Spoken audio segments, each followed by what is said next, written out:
ਲੋਕਾਂ ਨੂੰ ਤੁਸੀਂ ਗ੍ਰਿਫਤਾਰ ਨਹੀਂ ਕਰਦੇ ਨੇ। ਚਲੋ ਸਾਡੀਆਂ ਜਿਹੜੀ ਵਾਇਰਲ ਆਉਂਦੀਆਂ ਪਈਆਂ ਤਸਵੀਰਾਂ ਇਹ ਹੀ ਖਤਮ ਕਰ ਦਿਓ। ਸਾਡੀ ਉਹਨਾਂ ਕੋਈ ਸੁਣਵਾਈ ਨਹੀਂ ਸੁਣੀ।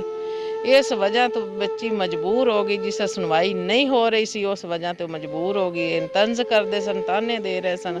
ਕੀ ਕਰ ਰਹੀ ਸਾਈਬਰ ਕ੍ਰਾਈਮ ਸਾਨੂੰ ਕੀ ਆਖ ਲਿਆ, ਉਹ ਸਾਡੇ ਨਾਲ ਕੀ ਕਰ ਰਹੀ ਹੈ?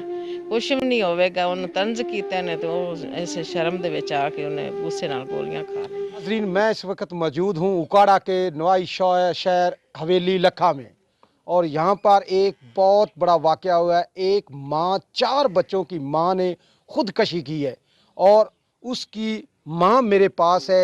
माँ जी अस्सलाम वालेकुम। वालेकुम सलाम। माँ जी, ये कैसे वाक़या पेश आया और क्या हुआ ऐसी हुआ कि आपकी बेटी ने ख़ुदकशी कर ली? ਮੇਰੀ ਬੇਟੀ ਦੀਆਂ ਨਾ ਨਜਾਇਜ਼ ਤਸਵੀਰਾਂ ਬਣਾ ਦਿੱਤੀਆਂ ਸਨ। ਇਹਨਾਂ ਫਾਤਮਾ ਲਤੀਫ ਹੈਗੀ, ਹੈਲਥ ਵਰਕ ਲੱਗੀ ਹੋਈ, ਉਹਨੇ ਨਾ ਨਜਾਇਜ਼ ਤਸਵੀਰਾਂ ਬਣਾਈਆਂ ਸਨ ਤੇ ਉਹਨੇ ਵਾਇਰਲ ਕਰ ਦਿੱਤੀਆਂ। 3-4 ਲੜਕਿਆਂ ਨੂੰ ਦੇ ਤੇ ਵਾਇਰਲ ਕੀਤੀਆਂ ਨੇ।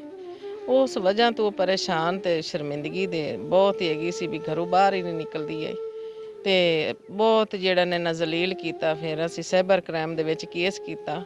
ਉਹਨਾਂ ਸਾਡੀ ਕੋਈ ਸੁਣਾਈ ਨਹੀਂ ਕੀਤੀ ਕਿਸੇ ਕਿਸਮ ਦੀ ਵੀ। ਅਸੀਂ ਉਹਨਾਂ ਦੇ ਅੱਗੇ ਜਾ ਤੇ ਬਹੁਤ ਸਾਰੇ ਰੋਏ ਆ, ਮਜਬੂਰ ਹੋਏ ਆ। ਉਹਨਾਂ ਨੂੰ ਹੱਥ ਪੈਰ ਰੋ ਤੇ ਜੋੜ ਤੇ ਦੱਸਿਆ ਵੀ ਅਸੀਂ ਗਰੀਬ ਆ, ਮੇਰੇ ਬੱਚਿਆਂ ਦੇ ਪੈਰਾਂ 'ਚ ਜੁੱਤੀਆਂ ਨਹੀਂ ਨੇ, ਮੇਰੇ ਬੱਚਿਆਂ ਕੋਲ ਐਸਾ ਵੀ ਘਰ ਜਾ ਤੇ ਵੇਖ ਸਕਦੇ ਨੇ, ਉਹਨਾਂ ਦੇ ਕੋਈ ਚੱਜ ਦੀ ਛੱਤ ਵੀ ਨਹੀਂ ਹੈਗੀ, ਕੋਈ ਚੀਜ਼ ਨਹੀਂ ਖਾਣ ਵਾਸਤੇ, ਤੇ ਸਾਨੂੰ ਇਨਸਾਫ ਦਿਓ।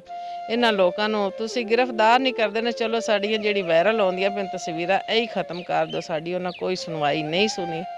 ਇਸ ਵਜ੍ਹਾ ਤੋਂ ਬੱਚੀ ਮਜਬੂਰ ਹੋ ਗਈ। ਜਿਸ ਸੁਣਵਾਈ ਨਹੀਂ ਹੋ ਰਹੀ ਸੀ ਉਸ ਵਜ੍ਹਾ ਤੋਂ ਮਜਬੂਰ ਹੋ ਗਈ। ਤੰਜ਼ ਕਰਦੇ ਸਨ, ਤਾਨੇ ਦੇ ਰਹੇ ਸਨ। ਕੀ ਕਰ ਰਹੀ ਸਾਈਬਰ ਕ੍ਰਾਈਮ ਸਾਨੂੰ ਕੀ ਆਖ ਲਿਆ, ਉਹ ਸਾਡੇ ਨਾਲ ਕੀ ਕਰ ਰਹੀ ਹੈ?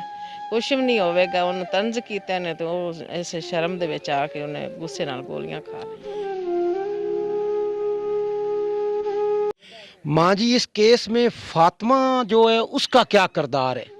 ਫਾਤਮਾ ਦੇ ਕਿਰਦਾਰ ਹੈਗੀ ਆ, ਉਹ ਕਰਦੀ ਹੈ ਗਲਤ ਨਜਾਇਜ਼ ਕੰਮ ਕਰਦੀ ਹੈਗੀ, ਕੁੜੀਆਂ ਨੂੰ ਯੂਜ਼ ਕਰਦੀ ਹੈਗੀ। ਜਿਹੜੀ ਉਹਦੇ ਨਾਂ ਬੁਲਾਵੇਂ ਆਵੇ, ਜਿਸ ਜੀ ਕੁੜੀ ਨੇ ਉਹਦੀ ਨਹੀਂ ਕਹਿਣਾ ਮੰਨਦੀ ਉਹਨੂੰ ਇਸ ਤਰੀਕੇ ਦਾ ਗੁੰਮਰਾਹ ਕਰਦੀ ਹੈਗੀ। ਉਹਨੂੰ ਨਜਾਇਜ਼ ਧਮਕੀਆਂ ਦਿਲਾਈਆਂ ਜਾਂ ਕੁਛ ਉਹਦਾ ਕਾਰੋਬਾਰ ਪੇਸ਼ਾ ਹੈ ਉਹਦਾ ਵਾਹ ਅਰਸੇ ਤੋਂ ਚੱਲ ਰਹੀ ਹੈਗਾ। ਬਸ ਲੋਕ ਇੱਥੋਂ ਦੇ ਗਾਉਂ ਵਾਲੇ ਇਤਨਾ ਮਹਿਸੂਸ ਨਹੀਂ ਕਰਦੇ। ਉਹਨਾਂ ਨੂੰ ਉਹਨਾਂ ਡਰਾਇਆ ਧਮਕਾਇਆ ਹੋਇਆ ਵੀ ਅਸੀਂ ਉੱਥੇ ਜਾ ਤੇ ਵੇਖੋ ਉਹਨਾਂ ਨਜਾਇਜ਼ ਪੋਸਟਰ ਕੁਲਾ ਤੇ ਤੂੰ ਆਦੀ ਕੋਈ ਅਥਾਰਟੀ ਉਹਨਾਂ ਬਣਾਈ ਵੀ ਪਤਾ ਨਹੀਂ ਇਹ ਕੀ ਹੈ ਤੇ ਕੀ ਨਹੀਂ। ਉਸ ਵਜ੍ਹਾ ਤੋਂ ਨਾ ਉਹਨੇ ਤਸਵੀਰਾਂ ਵਾਇਰਲ ਕੀਤੀਆਂ। ਜਿਸ ਤਰੀਕੇ ਮੇਰੀ ਬੱਚੀ ਨੇ ਇਨਕਾਰ ਕੀਤਾ ਗਲਤ ਕੰਮ ਤੋਂ, ਤੇ ਇਸ ਵਜ੍ਹਾ ਤੋਂ ਉਹਨੇ ਵਾਇਰਲ ਕੀਤੀਆਂ। जी नाजरीन, ये थी वो बच्ची की माँ, और अब मैं जाता हूँ उनके खावंद जो। जी, आपकी अंसर और जीशान से क्या दुश्मनी थी कि उन्होंने आपकी बीवी के फोटो सोशल मीडिया पर छोड़े? मेरे ख्याल तो मेरी तो कोई दुश्मनी नहीं, ना मैं किसी नाल कदे ऐसी लड़ाई या कोई झगड़ा किया। मजदूर बंदा, दिन रात मजदूरी करना, गरीब हैगा, बच्चों का पेट मसे पालना। शायद वो फातिमा दे नाल लग ते उन्हां कोई फायदा उठाया है इस काम का।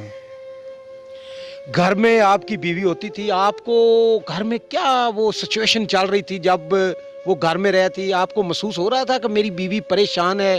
क्या मसला है? जी बिल्कुल महसूस हुंदा हा। मेरे नाल शेयर भी करती है, लेकिन की करिए, मैं मजदूर बंदा, मैं कोई अगे पिछे चल नहीं सकना। अगला वो जिहड़ा केस चलता पिया FIH, वो भी मैं नहीं जद कर सकता। मजदूरी करा नहीं करता तो बच्चे मरदे न। वो मेरी खाला जिहड़ी हैगी सस वो ही हैंडल कर रही है, लेकिन वो भी नहीं सुन रही है। मैं तो नहीं जा सकता एक मिनट भी किधरे, क्योंकि मजदूरी ना करा तो बच्चे मरदे न, बच्चों का पेट नहीं पलदा।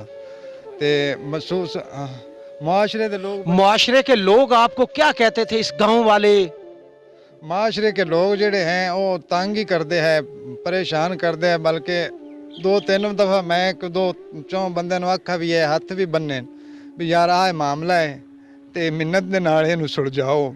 मैं बड़ा परेशान हाँ, मैं इत्थे जोगा नहीं हाँ, लेकिन मेरी किसी नहीं सुनी।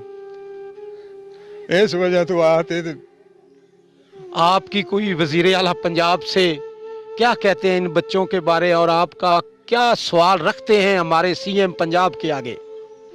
मैं यही आखांगा कि इन्हों सज़ा जिस तरह इन्होंने की है, इन्हों सज़ा दी जाए कि पिछा कोई इस तरह किसी के घर दे नाल खेडे ना।